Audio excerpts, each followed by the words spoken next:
Memories are funny things. Forgetting a moment in your life is essentially the death of a part of you. The person who you were at that time is gone. All the current you can do is cling to vestiges of days gone by, like grains of sand in an hourglass. A wise man once likened life to a clock, where with every tick of the second hand, more of the clock vanishes into the ether, never to be seen again. Jenny was reminiscing about old memories as she made coffee that day. 10 years had gone by, but her recollections remained as painful as ever.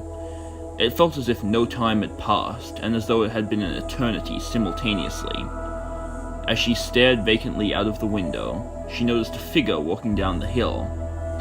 "Oh, great," she muttered to herself. She recognized her sister from a mile away. The door swung open. "There she is," Jenny's sister Marie said. Jenny groaned. "Don't give me that attitude," Marie said with the tone of an adult disciplining a small child. "That's no way to treat your sister." Jenny sighed. "You're right," she said. A concerned expression grew on Marie's face. "Jenny," she said, "sooner or later you will have to let the past go. It's been 10 years. Things can never go back to the way they were. You've changed, I've changed. I'm older and wiser, and I know you are too. You have to stop thinking about going back and changing things. What's done is done." "The most old age has taught me is the glory of back pain," Jenny said sardonically. Marie frowned. "How about you come up to the courts and play ball with me," she said. "It's bound to take your mind off things." "I was never much of a sports person," Jenny said dully. "Come on," Marie said. "It's just tennis." Jenny's mind began to flick back in time. Jenny's earliest memory was at 3 years old, when Marie was born. In the fragments of that time that remained with her, she remembered being incredibly happy at the prospect of having a companion. She remembered being there when Marie first walked, and she also remembered the dark days that followed. One day, when she was 5 years of age, her father made his usual trip to work and never returned. She remembered waiting anxiously for him to come home that night. She was a nervous child, and always afraid for her parents' safety if they were out of her sight. She remembered asking her mother incessantly where her father was, and receiving no answer. She never saw him again. Her mother never told her exactly what happened that night, just that her father was a bad man who didn't care about her or her sister. Only when Jenny was an adult was she able to piece together what had happened.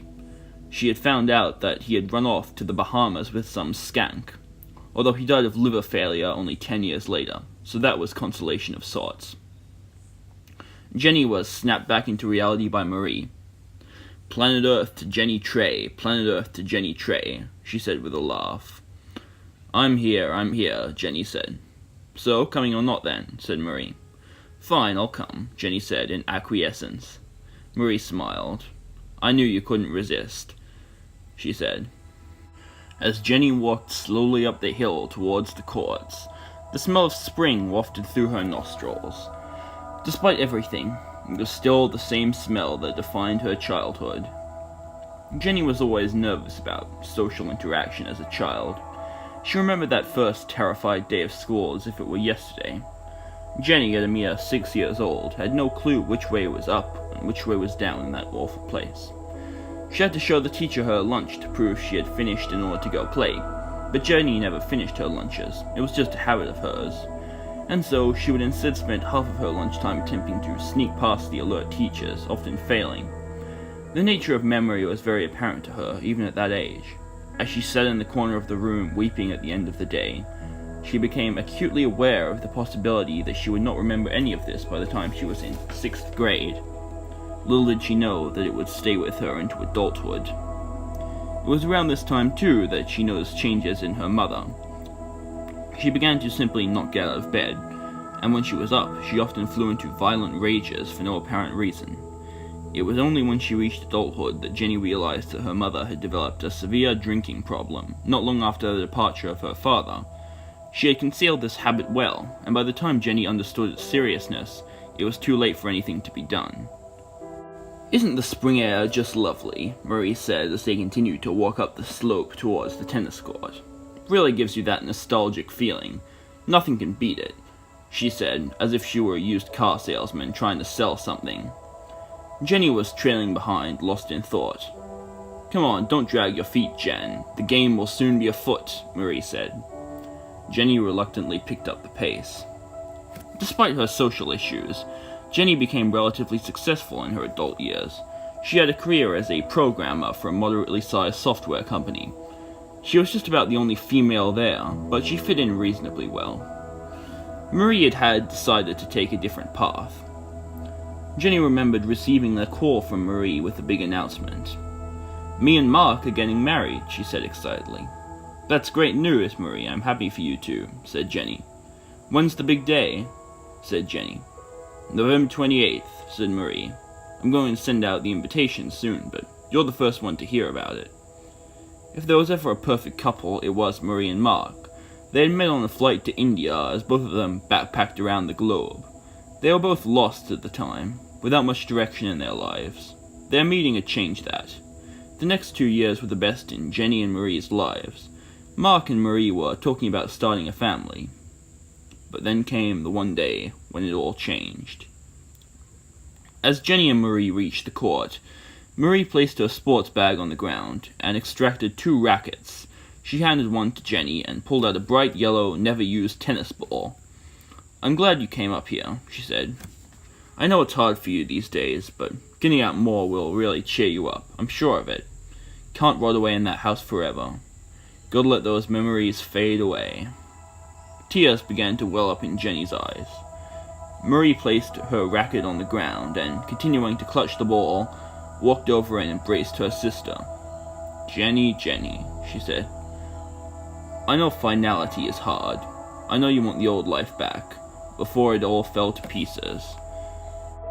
Believe me, I do too, but that can never happen. That life is dead. It's time to let it rest." She pulled back. "Come on, let's play," she said, picking up her racket once more. It's amazing how quickly lives can change. You can wake up one morning to a peaceful, happy life and see that life ruined and in tatters by morning the following day. That was what happened to Jenny and Marie on that day. It was 11 at night when Jenny had received the call from her sister. She immediately knew something was wrong when she heard Marie softly weeping on the other end. "Marie," she said tentatively, "what's wrong?" "Mark is dead," she heard her sister say softly on the other end. Her stomach dropped. "What? You're kidding me, right?" she had said, although in her heart she knew this was no joke. "No, Jenny," Marie said.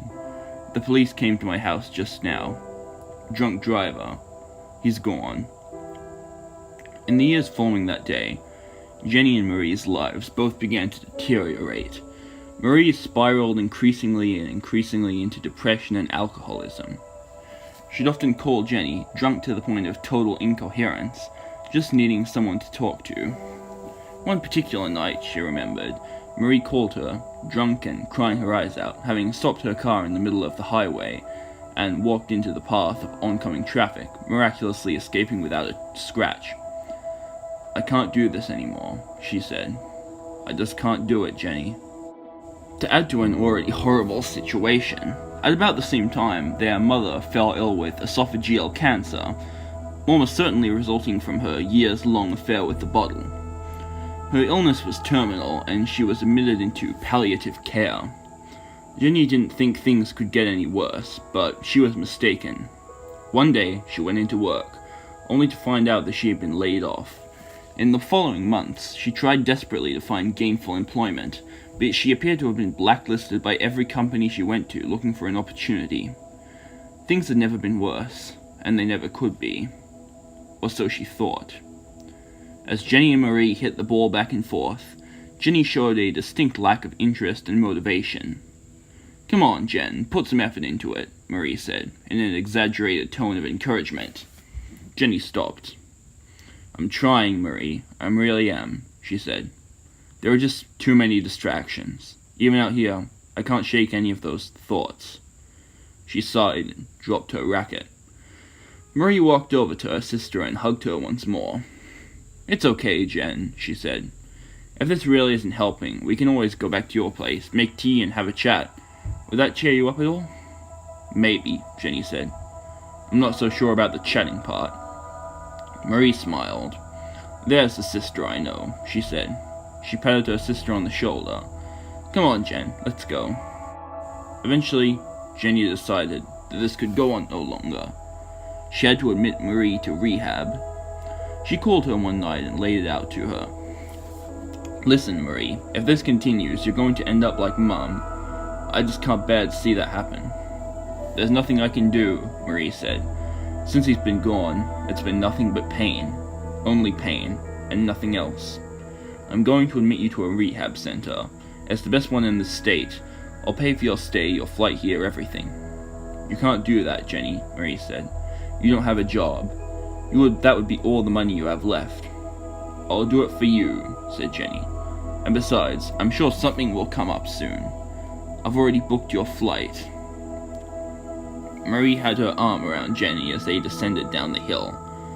Jenny thought it almost funny how the roles had been reversed so greatly by the events between then and now. It's okay, Jen, Marie said. I know it can be tough sometimes. The memories weigh heavy on me sometimes too. But remember, all things fade with time, and eventually, even those memories will as well. Tears began to stream down Jenny's face. She couldn't continue with this life any longer. Jenny was horrified beyond belief when she saw the news. A plane crash. Not just any plane crash, but the flight she had booked for Marie. They were calling it an act of intentional terrorism. There were no survivors. Once Jenny read the flight number, she fell to her knees and began to cry in pain and disbelief. How could this have happened? This was meant to be Marie's intervention, the thing that would save her, and now there she was, murdered, lying somewhere in the twisted rubble of a plane crash. As she cried, she felt her phone vibrate in her pocket. She imagined it was one of their mutual friends, and expected more heartache, only to receive the shock of her life when she saw the name on the screen. It was Marie. She had never picked up more quickly in her life. Marie, are you there? Are you okay? She said. Yes, I'm fine, Jen, Marie's shaking voice said through the line. But your plane? Marie, they said no one survived. What the hell happened? Said Jenny. I wasn't on it, Marie said. Listen, Jenny, I've made a deal with some government people. You have to understand, this will help both of us. Jenny felt an ice-cold chill run through her veins. What do you mean, some government people? She said. And that was when she saw it. Marie's face on the television. The prime suspect is passenger Marie Trey, a known member of the terrorist group Environmental Liberation Army, said the news anchor, calmly reading off her script. What did you do? Jenny said. I'm so sorry, Jenny, but this will give both of us a better life. What did you do? Jenny yelled, as the gravity of the situation began to sink in. I already told them where you are, Marie said.